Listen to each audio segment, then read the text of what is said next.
Welcome trackside to the set of Mohawk Racing Live. Greg Blanchard at the desk here this evening. Pinch hitting for the late scratch of Randy Waples, and we'll wish Randy well. It looks like he'll just be off for this evening and probably back in action this Monday night. So I'll be calling the action tonight, and I'll be joined at the desk by colleague Chad Rosema as we look forward to a really solid 11-race program here tonight. Of course, out of town, big race card at the Meadowlands. We'll touch on that later tonight with Hambo Oaks and Hambletonian eliminations, of course. Earlier this afternoon, a big race south of the border at the Meadows where Canadian Connections came through. Yeah, despite a tough draw of the 8-hole. You know, Doc Moore's had a history of maybe drawing poorly in some of those races, but 59th edition of the Adios, which, you know, they had great conditions. It was a great program all afternoon. And Twisted Destiny, the heavy favorite off of his powerful win last week. No surprise there. But after leading early, Prince Hal Hanover, he and McCarthy sitting the pocket behind the favorite. And then they will utilize the passing lane to perfection to score the victory. Let's hear the call. Here comes sipping on C-Rock. Rick Wink has a little room to the inside. Third over on the outside. Racing sixth is Makes Sense. They're over to the three quarters. 1:21 and 2. Twisted Destiny by a half length. Sipping on C-Rock. Challenges on the outside. Prince Hal Hanover's going to wait for the passing lane. Swingtown is fourth. Poised to go three wide. Rick Wink to the inside. Top of the stretch. And they're on their way home in the Adios. It's Twisted Destiny fighting to hang on. Sipping on C-Rock. Prince Hal Hanover to the inside. Rick Wink needs room. Swingtown kicks it into gear late. Inside Prince Hal Hanover. Prince Hal Hanover wins the Adios in 1:48 and 1. What a finish. 4 across. Prince Hal Hanover getting it done. Colt that's faced some adversity this season, right? Things just have not gone his way in the big money races. He's left a lot of money on the table. Finally gets that big grade 1 win today. Well, and what a range of emotions, I'm sure, for Doc Moore and the Connections, because he's been through everything. I mean, first, you know, you get the NA Cup $1 million event. Yeah, you have a tough draw, 9-hole, but he's got a ton of leaving speed, and he doesn't get put into the race. Goes right to the back. Doesn't work out. Well, then you go Meadowlands pace. You think you have a winner. There's some interference there. He gets placed back. I mean, Doc Moore's been involved in this before, as we know, and then today he gets his moment. So that's pretty cool. I mean, basically what it's done, though, is it's just solidified that he's a top Colt. You know? For sure. You know, he had the look of a Colt that with Lou Print out of the equation for some time, he could really jump up and maybe seize the division. You know, it's still a bit of a gray area, though, right? It's pretty wide open, and you saw it there. 4 of them across the track, ahead apart. Doesn't get a lot better than that. Yeah, and you know, and until Lou Print comes back, we don't know exactly the date of his return just yet as he continues to recover from that emergency surgery he had to have. I mean, you know, a horse like Twisted Destiny, you know, you saw Burke had, 5 in there? He's got a bunch that can step up as well outside of Lou Print. Prince Hal Hanover, light up the world. We know that it was an uncharacteristic break for him. You know, last week, I'm sure he'll bounce back and come back. So this could be a division, Greg, where in the interim, while the absence of Lou Print, they could be trading punches and, you know, trading, you know, pictures in the winner's circle. So a nice win today for Prince Hal Hanover. Again, want to congratulate the Prince Hal Hanover stable ownership group. I got to see Reg Pettipa. I was home on vacation there this past week. How was the island? Oh, fantastic, fantastic. And took a day trip over to Moncton to see my buddy Ozzie McKay. He's having a big year. Yeah, huge year. And Reg and wife Louise were gracious enough to have us to their place for a little visit. And you know, he was pretty optimistic coming into today. So nice to see for all the connections all the way around. Prince Hal Hanover gets the grade 1 win today in the Delvin Miller Adios south of the border at the Meadows in Pittsburgh, Pennsylvania. Track plays from last night. You were watching, obviously, very closely. And what stood out from last evening? Yeah, producer Luke has decided to kind of, you know, up this a little bit here. Before, it was just kind of showing where the eventual winner was positioned at three quarters. And a lot of times, majority of it, we're seeing them in kind of the top 2, top 3 positions, pretty speed favoring, or you got to make sure you're in contention turning for home.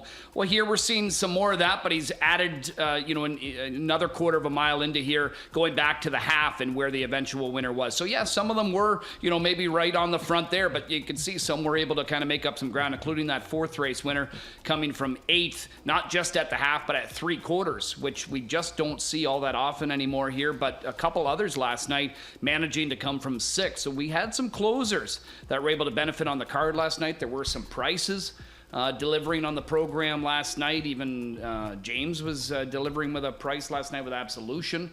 A little bit later on, we had gold performances. Paul Reed's got a nice one in Flowing Tribute.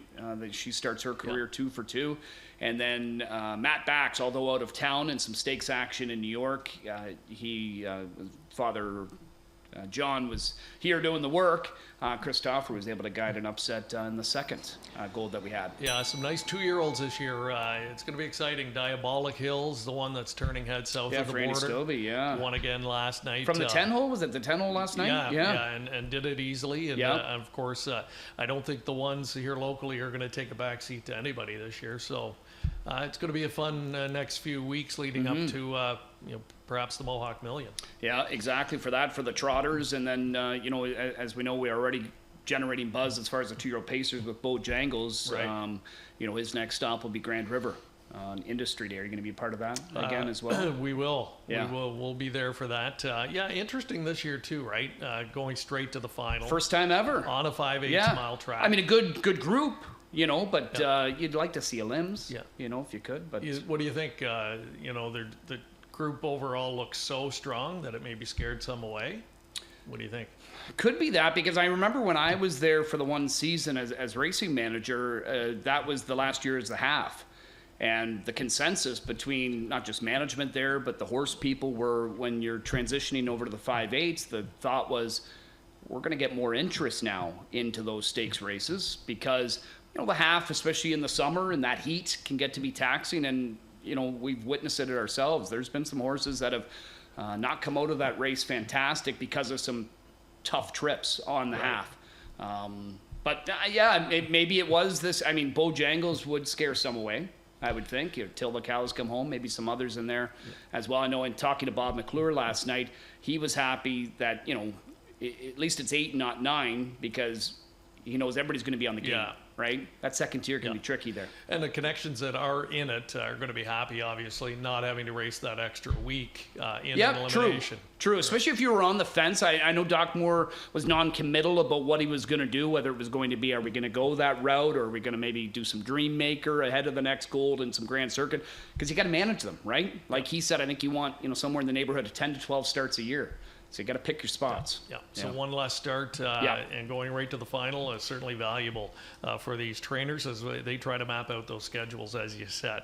Well, let's dive into tonight's race program. We've got 11 pack, no stakes races tonight. Really good betting program. A lot of competitive high-end fields that we're going to see, and we'll start off in race number 2, condition event here for 5-year-olds and younger, non-winners of 2 or 30 lifetime.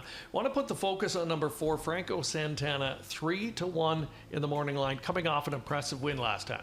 Yeah, it went to Grand River, and I think that's maybe going to help him out confidence-wise. And let's keep in mind, here's a fresh horse. I mean, he only raced 9 times last year here, but this was only his 3rd start of the season. So whatever it was that kept him behind, we saw he was scratched sick back in May, but needed some time. He came back here July 5th, and this is the replay that Randy sent in. Wanted to kind of show how this guy looked, because again, he had missed a couple of months coming into this race. And I mean, it was at a non-winners of 2 where they went in 49-3. It's not like it was some kind of a 52, 53 type mile he had to chase against. And he was fairly live on the end of it at 66-1. You can see him knifing through some traffic, ends up being 3rd. Then they decide to say, okay, well, let's go to Grand River in his next outing. And he gets on the move, fairly early, just past the half, and just kind of blows them away in 51-4. And Tyler went and drove him even there. Now, Tyler took last night off. He was just a bit sore after kind of getting dumped and maybe just the way he got dumped, I can imagine he was sore Sure. the next day. But looks like he's back here tonight, which is good because he'll have a lot of live opportunities. But I see Randy's appeal and like with Franco Santana. And if you want to take it a little bit further, maybe some will argue that not just from a freshness standpoint does he, maybe have some appeal to him, but he's got to face, I mean, is it all 3-year-olds up against him? Yeah, everybody's a 3-year-old and he's a 5-year-old. Yeah. That as you know, sometimes can be an advantage. Some of these 3-year-olds gearing up for their next OSS event, whether it be at the grassroots or gold level. I know we have a 3-year-old open tonight.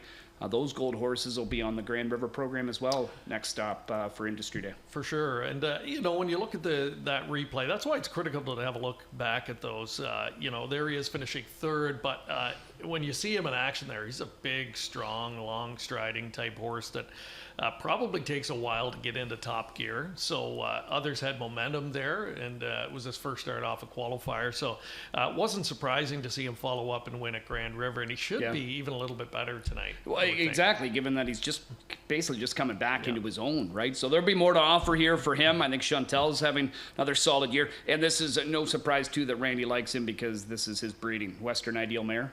That's what he loves, right? Yep. He loves those Western Ideal and Dragon Again mares. I don't blame him. Yeah. And there were some others in there that he faced two-back that he's going to meet up with tonight. Mm-hmm. Anyone else we should be having a look at in there, in your opinion? Well, again, I just think some of these Ontario-sired horses, whether they, go grassroots next time or gold, it's always nice to see them, prepping. I didn't check to see the exact date of the next grassroots try because, Twinbee Fresh Bet has sort of gone over that direction, as has Bruno No. In here, maybe a THKC Crunch is looking at some other 3-year-old stakes action.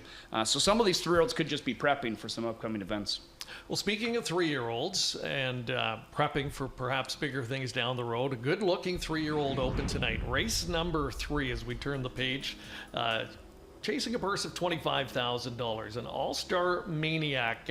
He's back on the scene now. This is an exciting 2-year-old from last year, and a little bit later getting to the races this year than some others, but made a big splash last time out. That last quarter was about as fast as you could expect a 3-year-old to go.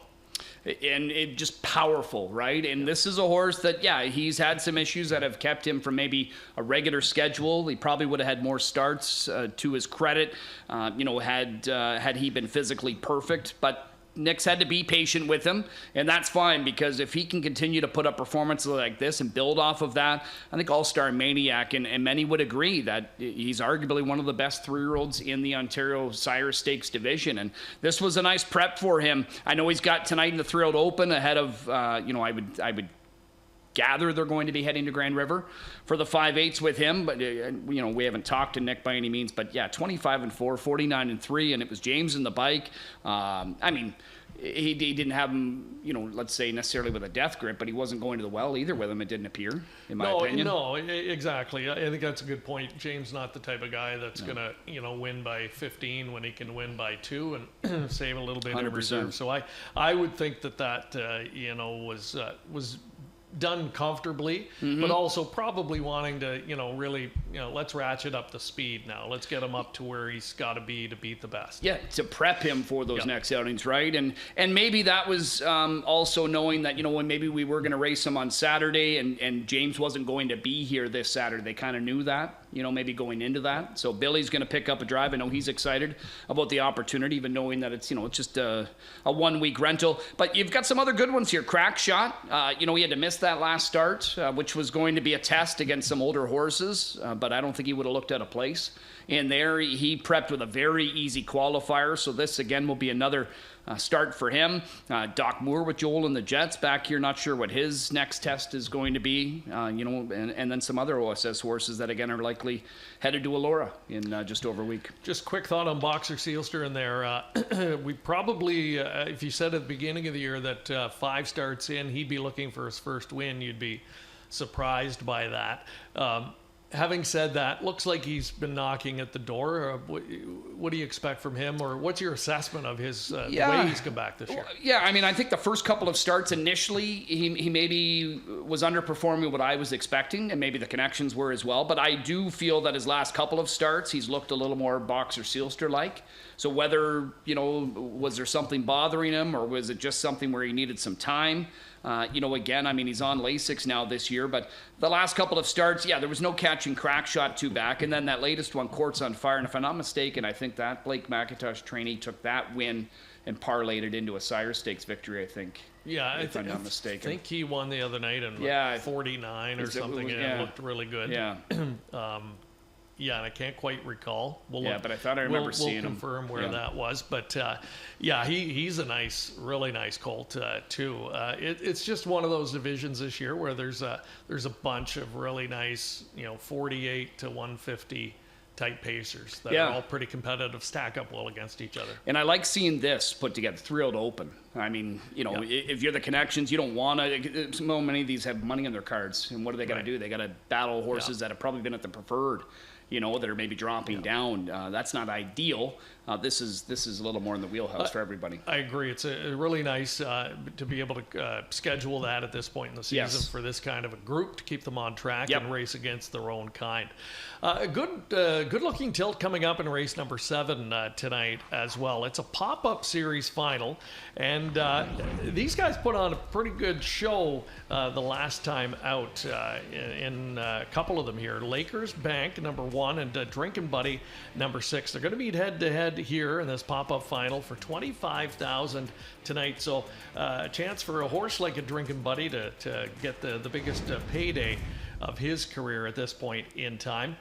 Lakers Bank, never better than he was last week. And we're going to look at that now as they turn for home. Yeah, and I was calling the action, and John Rallis messaged me. He said, man, I saw Lakers Bank out there, warming up a couple races prior to this, and he said he looks fantastic. Well, he looked good in his return to Mohawk Park, an easy score by 2 lengths in 51-1. Now he loses Louis, but picks up Phil. Phil had a nice win last night, and actually I think it was a pop-up final that Phil won, if I'm not mistaken, with Only the Good Die Young. Yeah. If that's the one I'm thinking of correctly for Doug High. But Lakers Bank, sharp win for him. Getting to go that speed again. I think he's got more to offer if need be. And then the other one that was able to win last week impressively is Drinkin' Buddy. And I find Heather Pickett, I mean, there's usually only a couple of horses here. There's that 3-year-old of hers as well. Brennan Wynn? Yes, that's it. Yeah. But the ones that she brings here, they tend to fit. They don't look out of place. They come away with wins, and I mean, this guy was very sharp last week. Yeah, I think a different level for Drinkin' Buddy last time out. James in the driver's seat, and boy, did he click with this guy. He got him off on the right foot, able to work out a perfect trip. But it's what he did with it that's impressive. He made that look pretty easy. He's a kind of a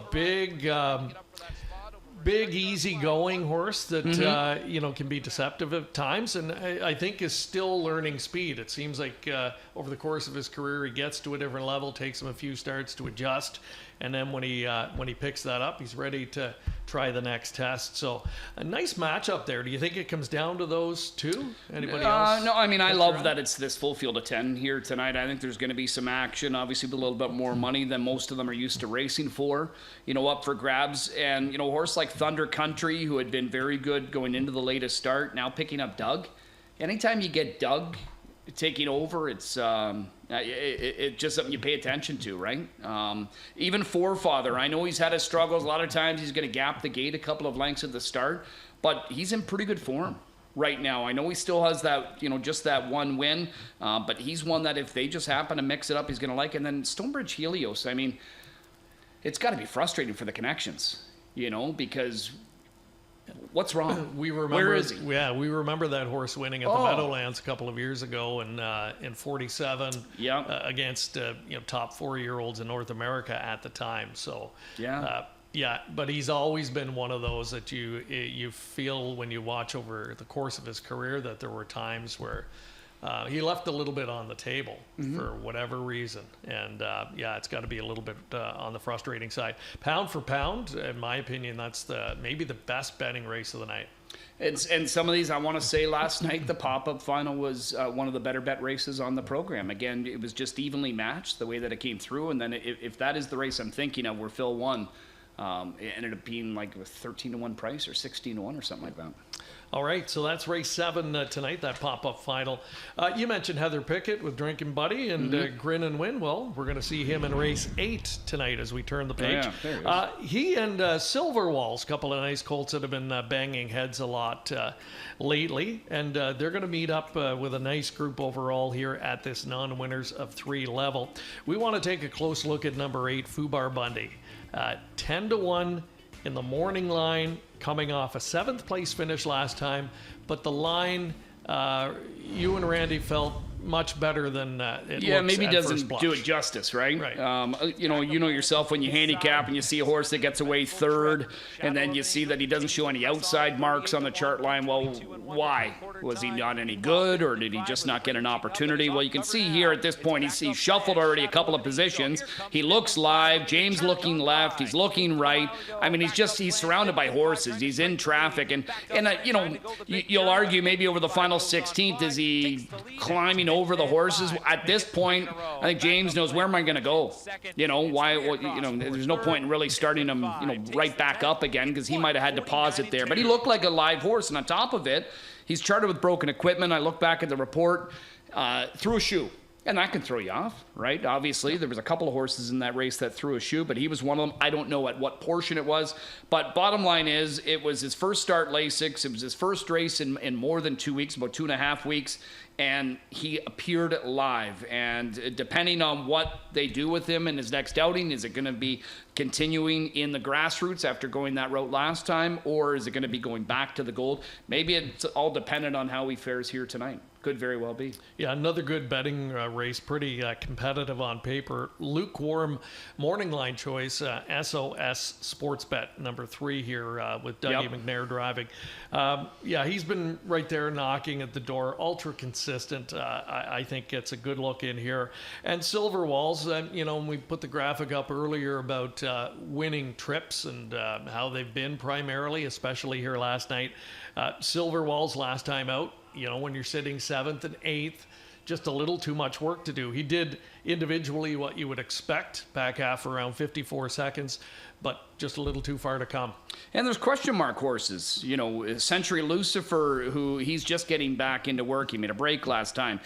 He showed a lot of promise last year. Zatira looked at, early on, like maybe this is going to be one of the better colts around here in the OSS program. But it's been, so far a bit of a struggle for him. Can he get back on track? He loses Tyler again, who's going to opt for Silverwall. So there's a vote of confidence there. Captain Hurley's been really good. I know that was a tough trip in his latest. Was it simply that he finished 7th? Aquinas Hanover, there's times where you want to play him and you pick him and you think, okay, he's shown me enough. He's going to win this week.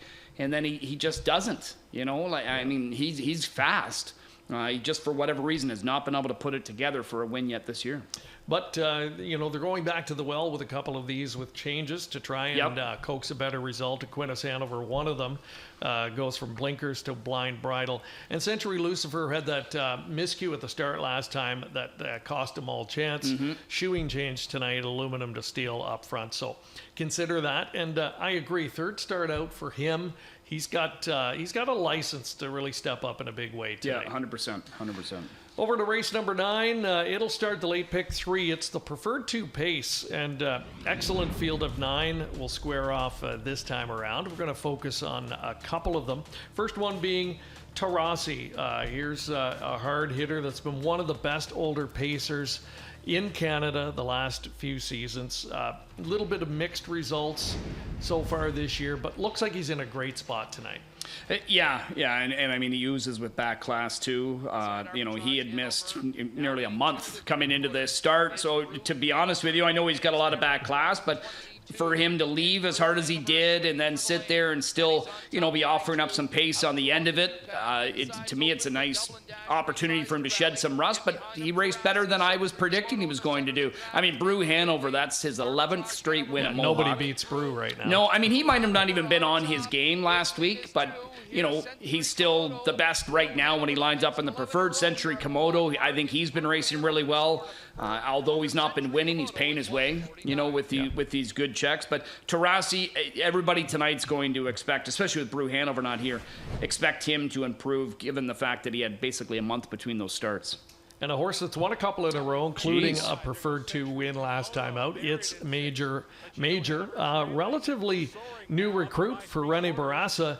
And boy, what a nice addition he's been to the barn. And I remember when he came out here right away on June 21st, we didn't have anything about him as far as a charted line, coming in from Australia, and he made it here just on the, just below the cutoff of where he had to qualify. But he had a look about him, kind of a unique look. At times you'll see him out there before the race, and he's got to carry his head low, and he's just got a presence about him. Well, then maybe he needed a couple of starts, because then the pop-up final, he dazzles in 48 and change, and then follows it up with that preferred 2 win, where Tyler Borth drove him again in 48 and 2. So this is legit, and Renee's gone through, these horses in spurts in these preferreds this year, right? When you think odds on capitalism, Fortify, right? And then now it's Major, another nice one. I mean, he's got Fortify back in here again, but this is a nice bunch. I mean, Tarasi's going to get play for the McNair factor. Again, the back class that he's got, Gem Quality. I mean, that was a tough trip. Last week, he took a shot at Dublin Dasher. I should say 2 weeks ago, took a shot at Dublin Dasher. I mean, they went 26 and change in the third quarter. He didn't live to tell about it, but he's got a better draw to work from. He too is one that could pop up with a bigger effort tonight. That's what I like about It's Major, and watching that replay was the fact that he didn't just fall into a win. He had to pace a back half in 52 and 4, and he needed every bit of that to go by Dublin Dasher, who was outstanding. But this is a horse that wanted to get his nose to the wire first, and he'll need that kind of tenacity. We know he's got the overall speed, but that tenacity suggests that he can really, I think, be a player at the preferred level here. And although he didn't win those first couple of starts, and some might say, well, you know what, he wasn't showing us that he was this kind of horse. I still remember Tony O'Sullivan when he'd get a lot of horses here from Australia, and he would, he always told me, almost all of them always need a couple of starts to acclimate here. It doesn't matter what they've done, if it's been qualifiers ahead of it, they always need a couple of starts to acclimate. And Rene Barassa with the aforementioned Fortify that you said, rumor mill, of course, swirling around the Gold Cup and Saucer down east. Oh, yeah. That both of those might be heading. Are you going back home for that? I won't make it this year, unfortunately. Because you used up your trip already. I'll be there in spirit. I used up my vacation already for Lobster Carnival week. I was home for that. Yeah. And that was a lot of fun. I was going to ask you how much lobster you got into you. One lobster roll, seafood chowder twice, I think, and that was about it. So it was good. Nice. Yeah, you can't overdo it on the seafood. Took advantage. It's tempting at times for sure. Yeah. It's gonna be a good one tonight. That preferred 2 pace over in race number 9, where we'll see if It's Major or Tarasi. A couple of the horses we focused on can get into the win column. And let's go over to race number 11 next, and it'll be our finale tonight, that Jackpot High 5 race. Another outstanding field of 10. Some intriguing ones to have a look at here. You've got Clever Cody. He really getting desperate to get back into the win column. It's been a tough start to the season for him, but doesn't get any easier from the outside post. Yeah, and the only thing I would say is if you want to play him, demand a price. Just because... Oh, and we're just being told that Clever Cody's now out. So now we don't have to worry about that question mark here with Clever Cody. He is a later scratch, so we're down to a field of 9 in that finale. I know we've got a couple of replays that Randy had sent in here. We're going to start with order 1 to go. He is looking at the most recent, which was another third-place effort for him. So, Gary Murner got him for Ray Lasky and Andrew Harris for $50,000 back in early June. He's had him 5 starts. He hasn't won yet, which we don't often see that with Gary Murner off the claim. Yeah. He's usually winning with them, whether it be, if it's not first out, it's within the next couple of starts. But with that being said, it's not like this guy's been racing poor. He still paces pretty hard. I think he does his best work when he's on the end of it. Now, with that being said, he's had his, green light push sometimes, and he's been aggressively used, and it's worked. But he was moving well on the end of it here. If they mix it up, he's one that you always have to kind of pay attention to. And then Hungry Man, I picked him on top July the 5th. He actually got quite a bit of support there. Now, he didn't fire for whatever reason. He was in the mix early and then just kind of backed up, finished last in that field. Now, he only approved his position 1 spot last time. However, he showed more life in here. He got away 8th. Dougie just kept him at the back of the bus, but he is moving well on the end of it. He followed up his 27-second third quarter with a 26-2 final quarter. Will this braven him up? I don't know, but this horse has been somewhat of an in and outer. You know, he might show some poor lines, and then all of a sudden, boom, he comes up with a big effort. And you just can't discount him, for one of those. And on top of it, Dougie was listed on a couple, and he goes to Hungry Man. You know, that's probably a good sign. I mean, yeah, he is finishing up live. He's moving forward. He's going by horses. A few more strides, and he's going to be up into the top 4 there. So, an encouraging race for the Connections. I don't know if it's enough to really get behind him tonight as far as a win candidate. You wouldn't be shocked, because I think you hit the nail on the head. This is a group that's been a little bit in and out this year. Any one of them capable of jumping up and clocking a 48 and change mile. And, it's just one of those races. I have to think a horse like PL Aussie should find this field just a little bit more to his liking. What do you think?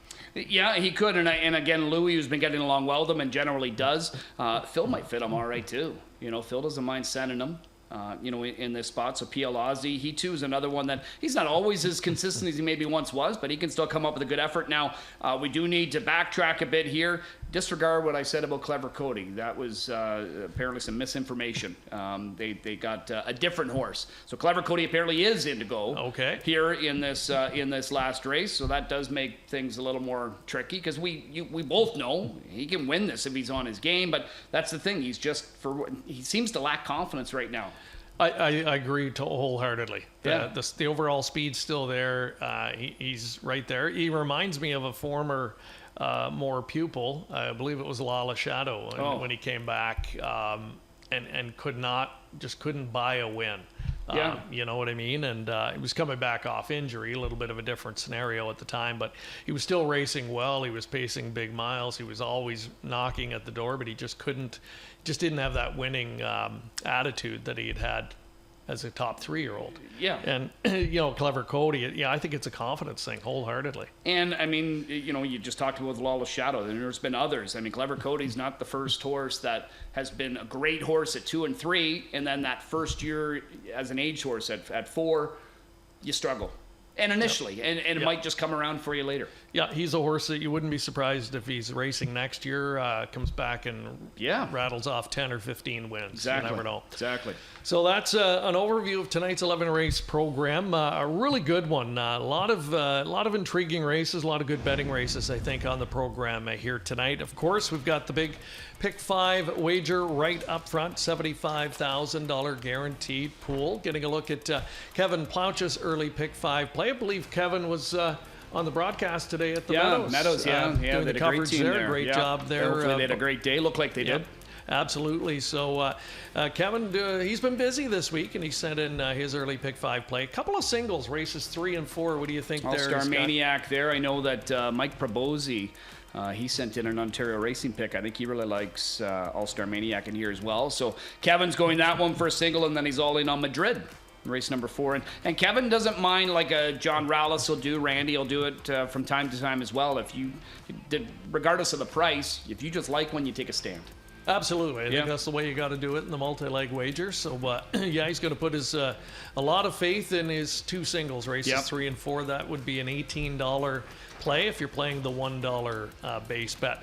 Doug Henwood, he's going a little bit deeper. He wants at least one sort of backup play in those middle legs, races 2, 3, and 4. He's 3 by 2 in the next 3 legs, and then 3 deep if he can get through to that fifth leg. See, and that's what I enjoy about seeing the difference in how people construct them and just their thoughts on the horses they like, because you saw the 2 singles that Kevin has. Well, Doug's not using either single, in those legs, and he's not going any singles whatsoever, but he's got 2 options in those, and just not going in either of those horses' directions. So you've got a couple of real different opinions there. Yeah, for sure. Really interesting, and if those favorites get beat, then Doug could set himself up potentially for a nice payout there, and that's his early Pick 5 play. Again, a $75,000 guaranteed pool.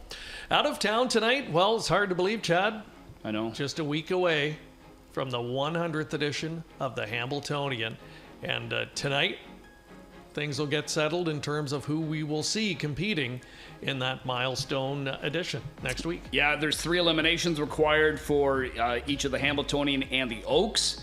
So it's going to be top 3 finishers, and then the richest 4th place finisher, I think, is what ends up getting into the final for the field of 10. But they start in race 6 with the Hambletonian, and then they just go back and forth in there. So you're going to get some straight action right through. You can always watch and wager right through HBIBet.com. A couple of local horses will be making the trip south. What about the Rick Zeron trainee? I think he's the sleeper. Okay. This year. Yeah. Am I overrating him? I mean, in talking to Rick, he's confident in him. That's for sure. Rick knows what it takes to win the Hambo. Yeah, he does, and I think Rick's confident that, you know, even though he went 51-1 in his latest year, he feels like he can go more, which he'll have to, right? You would think, based on what we saw with the others. But I mean, I know there was only 21 dropped in the box, but man, out of those 21, some of those colts you have, Emoticon Legacy, obviously here landing on time. Even Blake's got Go Ahead Make My Day, but Go Dog Go and Maryland in there, Maximus Miras. It's going to be a fun one, and we're both going to be down there next weekend, so it'll be fun to take in. Looking forward. No standout this year in the division, but there's a lot of depth. And right now, going into the eliminations tonight, I think a lot of people feeling cautiously optimistic that they might have a horse that could win the Hambletonian. Mm-hmm. So looking forward to that. Of course, looking forward to tonight's 11-race program here. Welcoming everybody in tonight, whether you're on track or watching online. It is great to have you. There's a look outside at the current weather conditions. And right now, it's time for the singing of our national anthem. And to perform tonight, Olivia Padfield, a talented 12-year-old performer currently starring as Audrey in the Stratford Festival's production of Annie, where she also proudly serves as the understudy for the title role.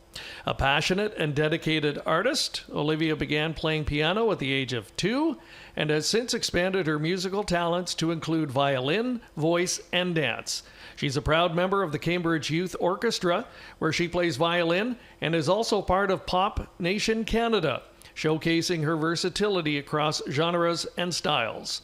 Olivia has received numerous awards for her vocal performances, bringing a dynamic presence to every stage she graces. She is thrilled to be performing our national anthem this evening. Please welcome Olivia Padfield. Oh, Canada, our home and native land, true patriot love in all of us command. With glowing hearts we see thee rise, the true north strong and free. From far and wide, O Canada, we stand on guard for thee. God keep our land glorious and free. O Canada, we stand on guard for thee. O Canada, we stand on guard